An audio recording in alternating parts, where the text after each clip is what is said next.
இந்த நாட்டோட நதிகளை இணைக்கணும். அது மட்டும் செஞ்சாங்க சொன்னா நாட்டில் பாதி ஒருமை போயிடும். பல கோடி மக்களுக்கு வேலை கிடைக்கும். விவசாயிகளுடைய வாழ்வை உயரும். இதுல சில சில சில பெரும் மேதைகள் இருக்கிறாங்க. நதிகளை இணைக்க போறோம், அதுக்கு பாராட்டு வேற. சுத்த பைத்தியக்காரத்தனம்டா. ஒரு ரோடு போடுறதுக்கே பலாயிரக்கணக்கான ஏக்கர் பறிபோதுன்னு பதறோம் நாங்க. அருவி எங்கிட்டு இணைப்ப, ஆரை போய் இணைக்கிறேன். இதெல்லாம் நடக்கிற காரியமா? நதிநீர் இணைப்பு நடக்கிற காரியமா? இந்த நாட்டின் நதிகளை இணைக்க முடியுமா? முடியாது என்று சொல்லுவதுதான் நம் நாட்டில் ரொம்ப அதிகம். கரிகாலன் முடியாது என்று நினைத்திருந்தால் தமிழ்நாட்டில் கல்லணை கிடையாது.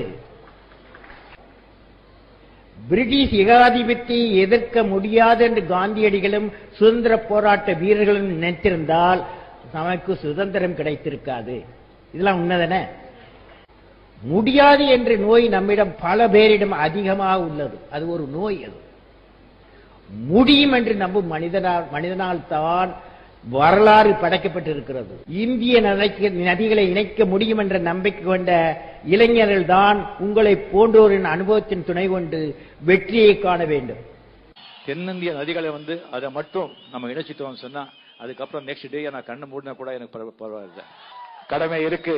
நேரம் வரும்போது ஆண்டவனுடைய ஆசீர்வாதத்தால மக்களுடைய ஆதரவால நல்ல நேரம் பிறக்கும் தமிழ்நாட்டுக்கு. தமிழ்